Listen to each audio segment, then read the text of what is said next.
Oduu gammachiisa hawaasa keenya magaalaa Makkaa fi naannoo asii jiraatan hundaaf Assalamu alaikum wa rahmatullahi wa barakatuh. Midiyaan Islaamaa Suurri Qalbii Muslimaa TV'n Nuurul Hudaa magaalaa Makkaa keessatti eebbifamuuf deema.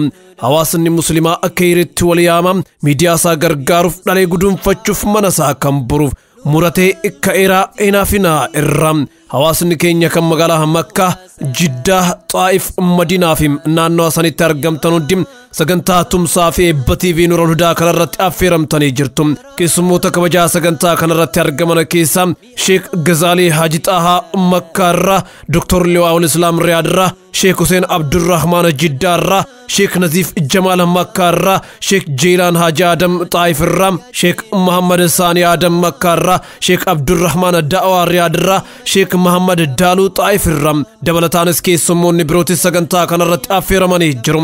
Guyyaan April 4 bara 2019 yookiin Rajab 28 bara 1440 akka lakkoofsa hijraatti guyyaan akkamisa galgala iddoon sharaayaa qa'aa shuruuq mahaxxatul awfi cinaara.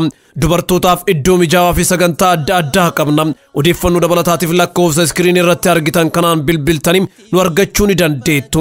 Koree qindeessituu eebbaa fi tumsa TV Nuurul Hudaa magaalaa Makkaarraa. Nuurul Hudaan keenya kammata musliimaa waan fi abbaatu daaran jabeeffata gochaaf maallaqaanis waan qabnuun birmata yaadabdu waayinis cina sadabata midiyaa keenya nuti guddifata.